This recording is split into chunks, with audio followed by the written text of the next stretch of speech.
جی ناظرین welcome back, ایک دفعہ پھر آپ کو خوش آمدید کہتے ہیں ہماری خصوصی نشریات مسکراتا رمضان میں. ہوں آپ کا میزبان ڈاکٹر بلند اقبال. ہمارے ساتھ موجود ہیں مفتی محمد شاہد نعیمی صاحب.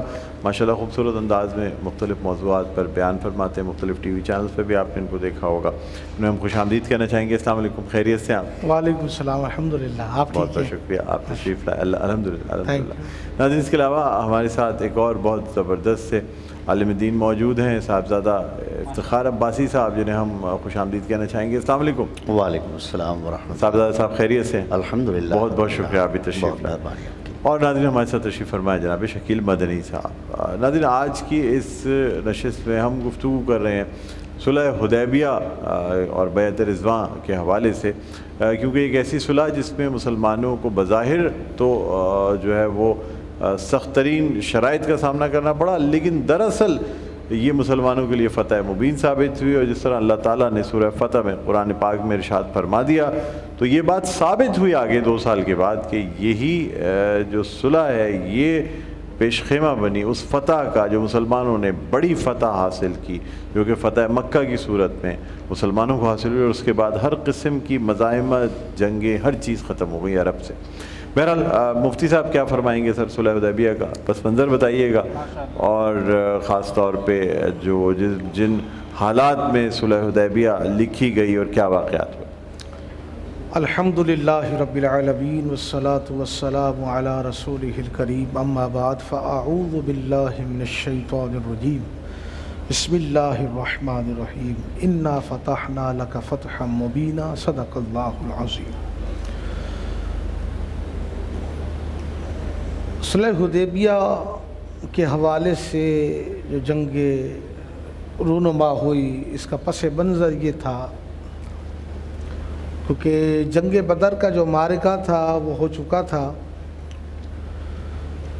اللہ کے محبوب صلی اللہ تعالیٰ علیہ وآلہ وسلم چونکہ اس وقت نبی کریم صلی اللہ علیہ وسلم مدینہ طیبہ میں اپنے اصحاب کے درمیان تھے، اور جس طریقے سے مدنی زندگی نبی پاک صلی اللہ علیہ وسلم کی گزر رہی تھی بنسبت مکی زندگی کے، کیونکہ نبی کریم صلی اللہ علیہ وسلم مکی زندگی میں تو بڑی مشکلات کا آپ کے سامنا تھا، اور جو حالات آپ کے سامنے تھے کفار مکہ نے، اس پر کلام خیر نہیں ہے. لیکن جب مدنی زندگی گزری تو حضور سید عالم صلی اللہ علیہ وآلہ وسلم بہترین زندگی گزار رہے تھے. لیکن کفار مکہ جو کہ وہ ہر وقت حضور سید عالم صلی اللہ علیہ وسلم کو تکلیفیں دیتے رہے، کسی نہ کسی حوالے سے حضور کو یا اسلام کو وہ تکلیف دیتے رہے. آخر کار نبی کریم صلی اللہ تعالیٰ علیہ وآلہ وسلم کے دل میں یہ خواہش پیدا ہوئی کہ چل کر عمرہ کی ادائیگی کے لیے عمرہ ادا کرتے ہیں. اس کے لیے آپ صلی اللہ علیہ وسلم نے چند صحابہ کے ساتھ مشورہ طلب فرمایا. سارے صحابہ جمع ہوئے. جمع ہونے کے بعد حضور نے آگے کے معاملات کو صحابہ اکرام کے رکھا. دیکھو حضور علیہ الصلوۃ والسلام کتنے بڑے آدمی تھے، کتنی بڑی شخصیت تھی، عالمگیر شخصیت تھی. یعنی یوں سمجھ لیجئے حضور عقل کل کے مالک تھے، بے شک، اور اختیار کل کے مالک تھے. بے شک نبی کریم صلی اللہ علیہ وسلم کی جو زندگی مبارک ہے وہ ہمارے لیے واقعی اسوہ حسنہ بے شک سے تعلق رکھتی ہے. حضور صلی اللہ علیہ وسلم اپنے اصحاب سے جب کوئی معاملہ ہوتا تو حضور مشورے کے لیے صحابہ اکرام کو جمع فرماتے. اور یہ اتنا زبردست جو نا حضور کا یہ طریقہ کار تھا جو حضور نے آگے امت کے لیے راستہ ہموار کیا ہے کہ کبھی بھی اپنے آپ کو عقل کل مت سمجھنا، کبھی بھی اپنے آپ کو جو نا بہت مشورہ اجماع ضرور جو کام کرو گے صلح مشورے سے کرو گے. کیوں؟ مشورے کے بعد پچھتاوا نہیں ہوتا، افسوس نہیں ہوتا. جو کام مشوروں سے کیے جائے اس میں افسوس نہیں ہوتا. اگر غلطیاں ہو بھی جائیں تو بندہ کیا کہتا ہے کہ نہیں میری اکیلے کی کوئی ایسی کم از کم اکیلے نہیں نا، اور بھی لوگ اس میں شامل تھے. بہرحال نبی کریم صلی اللہ علیہ وسلم نے پھر یہ اپنا سارا سلسلہ صحابہ کے سامنے رکھا صلح حدیبیہ کے حوالے سے کہ ہم نے یہ معرکہ حاصل کرنا ہے. کیونکہ سامنے کفار تھے، کفار چین سے نہیں بیٹھے تھے.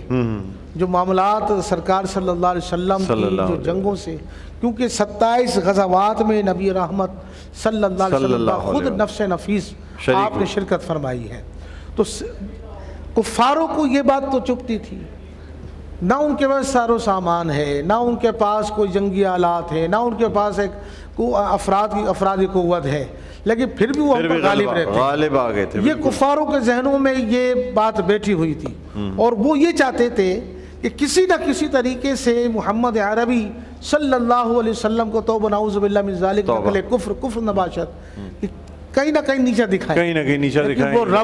وہ رب کب چاہتا کہ حضور سید عالم صلی اللہ علیہ وسلم کو رسوا کرتا؟ حضور کا تو ہر اٹھنے والا قدم اسلام کی سربلندی کے لیے تھا، اور حضور سید عالم صلی اللہ علیہ وسلم اپنے اصحاب کے ساتھ جب مقام حدیبیہ پہنچ گئے تو حضور سید عالم صلی اللہ علیہ وسلم نے حضرت عثمان غنی رضی اللہ تعالیٰ عنہ کو فرمایا، عثمان تمہارا سکہ بہت بہترین ہے مکے کے اندر، تمہارا اثر رسوخ بہت زیادہ ہے، اگر ہم سارے کے سارے جائیں گے تو ہو سکتا ہے کہ مجھے دیکھ کر ان کا خون جوش مار جائے، خون بھڑک جائے، تو ایک حکمت کے تحت میں یہی پڑاؤ ڈالتا ہوں، عثمان غنی کو بھیجا، آپ جائیں اور عمرہ کریں، وہاں کے حالات دیکھیں، پھر جا کر ہمیں واقعے کی خبر دیں۔ حضرت عثمان ایک طرح سے قاصد اور ایلچی کے طور پہ بھیجا گیا تھا، میسج بنا کے میسج لے کے جائیں اور جا کے حالات کو یہ بتائیں کہ رسول اللہ صلی اللہ علیہ وآلہ وسلم کسی جنگ کے ارادے سے نہیں آ رہے ہیں، کیونکہ اس سے پہلے جنگ بدر، غزوہ احد اور یہ تمام چیزیں ہو چکی تھی، رونما ہو چکی تھی، تو کفار پہ ایک ہیبت، ایک خوف بھی طاری، اور اس میں یہ تھا کہ ایسا تو نہیں مسلمان بہت جنگجو اور جنگ جیتنے والے کی حیثیت سے آ رہے، تو رسول اللہ صلی اللہ علیہ وآلہ وسلم کو یہ پیغام پہنچوانا تھا کہ ہم عمرے کی نیت سے جا رہے ہیں، احرام کی حالت میں، اور ہم عمرے کی نیت سے جا رہے ہیں، اس لیے ہم کسی قسم کا خون خرابہ نہیں چاہتے، نہ ہم کریں گے اور نہ ہم چاہتے ہیں، تو لہذا یہ دیکھنے کے لیے اور یہ بات ان کے قریش کے سرداروں کو پہنچانے کے لیے حضرت عثمان غنی کو بھیجا گیا۔ جی صاحبزادہ افتخار عباسی صاحب کیا فرمائیں گے اس حوالے سے، خاص طور پہ حضرت عثمان غنی رضی اللہ تعالیٰ عنہ کا وہاں پہنچنا، اور ایک طرف تو انہوں نے انکار فرما دیا کہ اب میں رسول اللہ صلی اللہ علیہ وآلہ وسلم کے بغیر عمرہ کرنے کا تصور بھی نہیں کر سکتا، تو اور دوسری بات یہ بھی کہ یہاں خبر اڑ گئی کہ حضرت عثمان غنی رضی اللہ تعالیٰ عنہ کو شہید کر دیا گیا ہے، اور پھر رسول اللہ صلی اللہ علیہ وسلم غیب کا علم جانتے تھے، بیعت رضواں، اور اپنا ہی دوسرا ہاتھ حضرت عثمان غنی کی طرف سے رکھا، کیا فرمائیں گے؟ بسم اللہ الرحمن الرحیم۔ دیکھیں، سب سے پہلے تو حضرت عثمان غنی ذی النورین رضی اللہ تعالی عنہ کی حضور علیہ السلام سے محبت اور حضور سے ایک پیار، اور آپ علیہ السلام سے عطا درجے کی جو ایک عقیدت تھی، وہ آپ کے اس عمل سے ظاہر ہو رہی ہے کہ جب کفار نے آپ کو کہا کہ آپ عمرے کی ادائیگی کر لیں، تو کون چاہتا ہے کہ اس کے سامنے کعبہ موجود ہو اور اسے اس کے طواف کرنے کا موقع بھی ملے اور وہ احرام کی حالت میں بھی ہو، لیکن وہ یہ کہے کہ نا جی میں تو تب تک نہیں کروں گا جب تک میرے آقا و مولا صلی اللہ علیہ وآلہ وسلم یہاں پر تشریف نہیں لائیں گے، کیونکہ صحابہ کرام کی حضور علیہ السلام سے جو محبت تھی، وہ تو آپ علیہ السلام سے اتنی محبت کرتے تھے کہ جب مسجد قبلتین میں آپ علیہ السلام پر آیات قرآنیہ نازل ہوئیں قبلے کے تبدیلی کے حوالے سے، تو آپ علیہ السلام نے جب اپنا چہرہ مبارک تبدیل فرمایا تو صحابہ نے بھی ایسے کیا۔ اب جب نماز ختم ہوئی تو آپ علیہ السلام نے صحابہ سے پوچھا کہ آپ نے کیوں اس طرح کیا، تو انہوں نے عرض کی کہ یا رسول اللہ صلی اللہ تعالیٰ علیہ وآلہ کیونکہ آپ نے ایسا کیا، آپ نے فرمایا مجھے تو میرا رب کا حکم آیا، میں نے اپنے رب کا حکم مانا، آپ کو تو رب کا حکم نہیں آیا۔ تو صحابہ نے عرض کی کہ یا رسول اللہ رب کو ہم نے تو نہیں دیکھا، ہم نے تو آپ کو دیکھا، سبحان اللہ، ہم تو رب کو آپ کی وجہ سے پہچانتے ہیں، ہم تو رب کو آپ کی وجہ سے جانتے ہیں، آپ نے فرمایا رب ہے تو ہم نے کہا رب ہے۔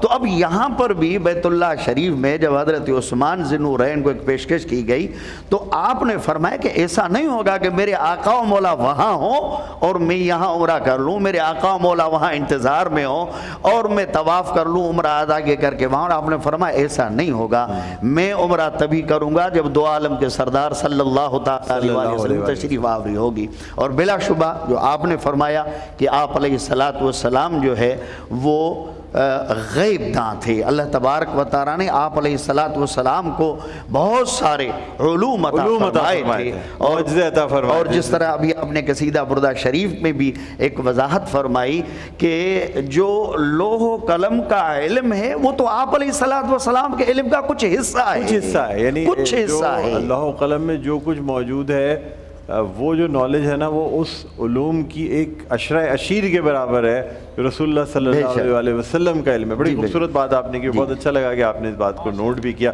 اچھا صاحبزادہ افتخار عباسی صاحب، ہم یہاں ایک وقفہ لینا چاہیں گے، اس میں مزید آپ سے تفصیلی گفتگو آپ دونوں حضرات سے کریں گے اور یہ پہلو بھی دیکھیں گے کہ جس طرح سے اللہ تعالیٰ نے رسول اللہ صلی اللہ علیہ وسلم کو غیب کے جو علوم عطا فرمائے تھے، جس میں شیب ابی طالب کے دوران اس معاہدے کا دیمک کے چارٹ لینے کا علم ہونا، صلح حدیبیہ کے وقت یہ علم ہو جانا کہ یہ جو ہے نا یہ صلح مسلمانوں کے لیے فتح مبین ہے، حضرت عثمان غنی کی موجودگی کا کہ وہ زندہ ہیں، صحیح ہیں، ان کے ہاتھ، بہت سی ایسی چیزیں ہیں. پھر جب صلح حدیبیہ کی تنسیخ ہوتی ہے اور جس وقت دو قبیلوں کے آپس میں جو خوریزی ہوتی ہے، اس کا علم بھی رسول اللہ صلی اللہ علیہ وسلم کو فجر کی نماز میں وضو کرتے ہوئے اندازہ ہو گیا تھا. حضرت بی بی عائشہ نے یہ بات روایت فرما دی. اور پھر رسول اللہ صلی اللہ علیہ وسلم نے اسی وقت اعلان فرما دیا تھا کہ اب مزید کفار کے ساتھ کوئی صلح نہیں رہ سکتی. بات کو مزید آگے بڑھاؤں گا.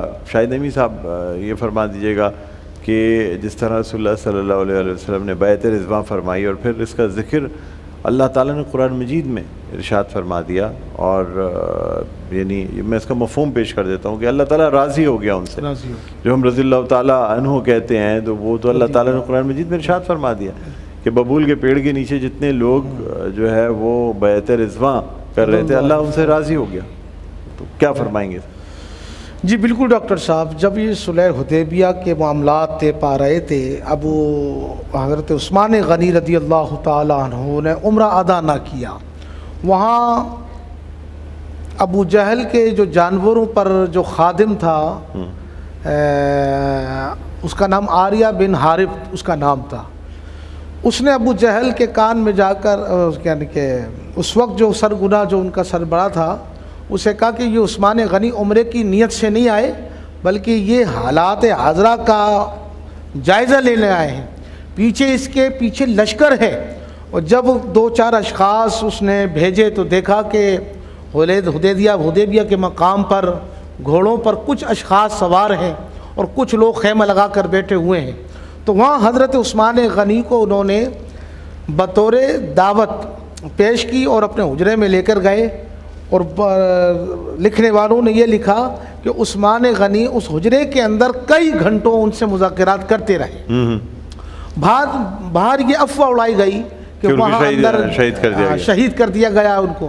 جب یہ بات پہنچی حضور علیہ الصلوۃ والسلام اپنے اصحاب پر جان، مال، عزت، ایمان، آبرو پر بیعت لے رہے تھے. جب سرکار نے سب سے بیعت لینا شروع کی، سب نے بیعت کی. اور بیعت کس پر تھی کہ ہم دین اور اسلام اور آپ پر اپنی جانوں کو نچھاور کر دیں گے، ہم پیچھے نہیں ہٹیں گے. ہم حضور اس پر بیعت لے رہے تھے. جب سب نے حضور کے ہاتھ پر ہاتھ رکھ دیے، آخر میں جب کوئی نہ بچا بیعت لینے کے لیے تو سرکار فرمایا ید اللہ فوق ایدیہم. سرکار علیہ الصلوۃ والسلام نے پھر کہا کہ یہ عثمان غنی کی جانب سے بیعت ہے. واہ! مجمع میں سے آواز اٹھتی ہے کہ یا رسول اللہ صلی اللہ علیہ وسلم، ابھی یہ افواہ آئی ہمارے پاک کہ عثمان غنی کو تو شہید کر دیا گیا. حضور صلی اللہ علیہ وسلم میں نگاہ نبوت سے دیکھ رہا ہوں میرا عثمان حاضر ہوگا، میرا عثمان کوئی شہید نہیں. میں عثمان کی جانب سے یہ شہادت لے رہا ہوں، یہ بیعت لے رہا ہوں. وہاں اللہ فرماتا ہے کہ محبوب وہ تیرے ہاتھوں پر بیعت نہیں لے رہے تھے، وہ در حقیقت وہ تیرے رب کے ہاتھ پر بیعت لے رہے. ید اللہ فوق ایدیہم، سبحان اللہ، ان کے ہاتھوں پر اللہ کا ہاتھ ہے. سبحان اللہ. جب سرکار نے اور سرکار نے یہ بھی فرمایا کہ اب اسلام کے لیے اب آگے کوئی صلح کا معاملہ نہیں ہے، اب معاملہ اب اس نہج پر پہنچے گا. جس مکے کا اللہ نے مجھے امام بنایا تھا، جس کے متعلق میرے دادا ابراہیم علیہ السلام نے اللہ سے دعا مانگی تھی، رب العالمین یہ کعبہ میں بنا تو رہا ہوں لیکن میرا دل یہ چاہتا ہے، میری دعا یہ ہے کہ میری اولاد میں سے اسی گھر کی امامت عطا فرما۔ سبحان اللہ، سبحان اللہ۔ پھر اللہ نے وہ دعا قبول فرمائی۔ بے شک، تو بے حضور نے فرمایا اب کسی قسم کا مکالمہ نہیں ہوگا، اب کسی قسم کا مباہلہ نہیں ہوگا، اب ڈائریکٹ مکے کو حاصل کر کے رہیں گے انشاءاللہ۔ یہ آخری معاملہ تھا۔ پھر ادھر سے ابو سفیان اٹھتا ہے، پھر آپ کی زوجہ محترمہ کہتی ہے کہ ان کا دل اسلام کی طرف راغب ہو چکا ہے، میں نے ساری معاملات طے کر لیے ہیں۔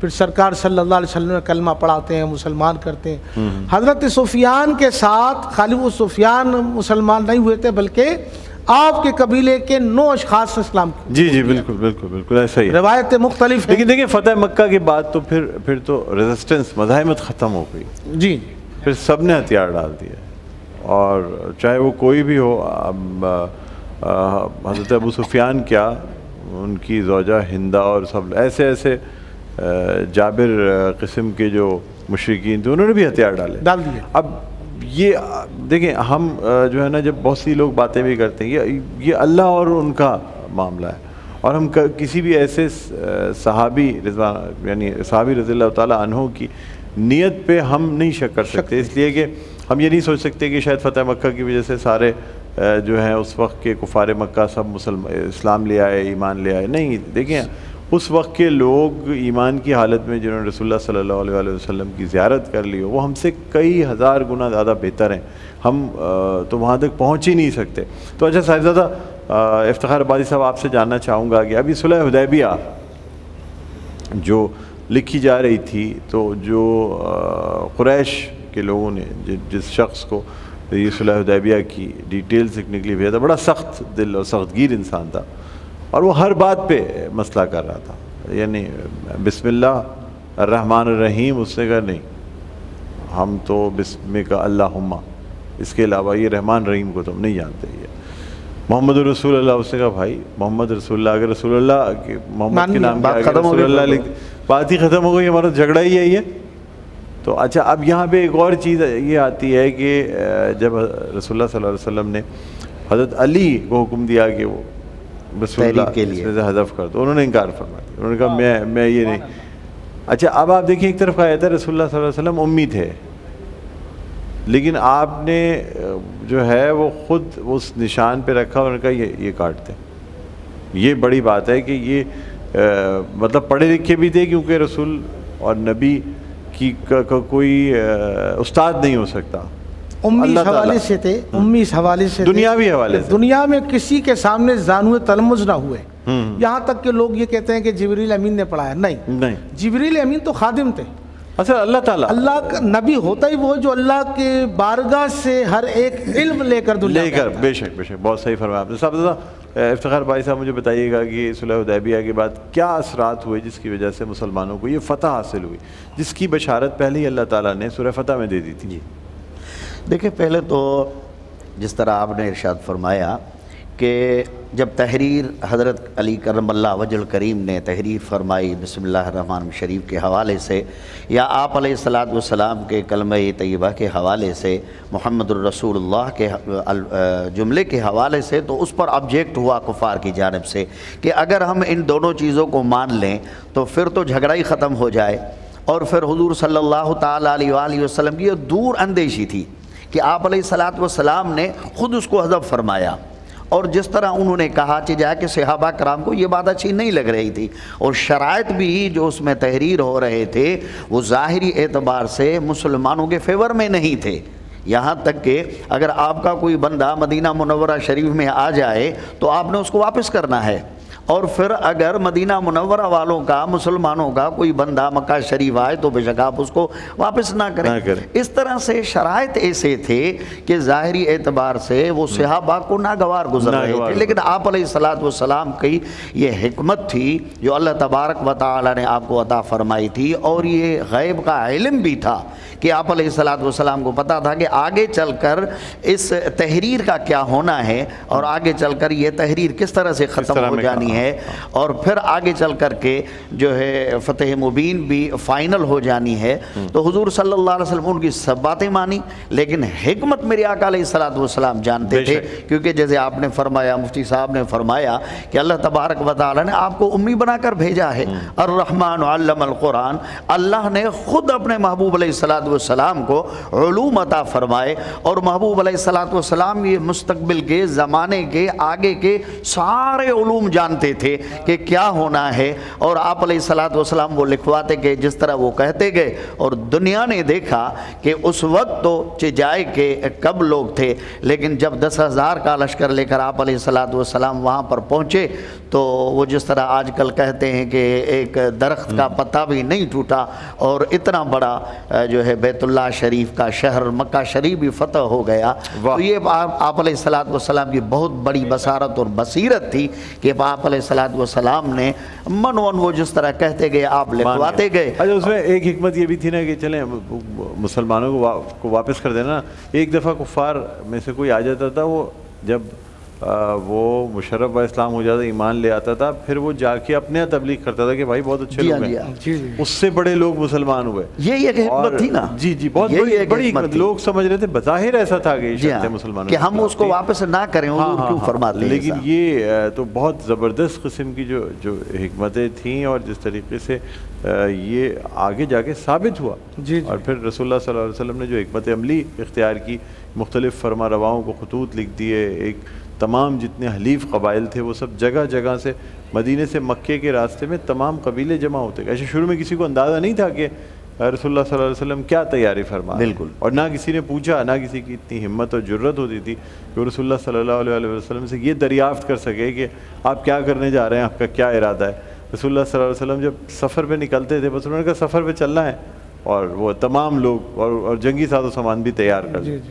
تو اس لیے مطلب پہلے سے ہی تلواریں تیز کرنے کا سلسلہ شروع ہو گیا، ساری چیزیں ہو گئی، اور پھر جب مسلمان پہنچے ہیں تو کیا وہ مناظر ہیں وہ شاید لفظوں میں بیان ہو نہیں سکتے۔ ہم اپنے آگے والے پروگراموں میں یقیناً جو ہے نا اس کو بیان کریں گے اور جانیں گے فتح مکہ کے حوالے سے۔ بہرحال آپ کا بہت بہت شکریہ صاحبزادہ افتخار عباسی صاحب، جناب مفتی محمد شکیل نعیمی صاحب، شاہد نعیمی صاحب، آپ کا بھی بہت بہت شکریہ، آپ تشریف فرما ہوئے۔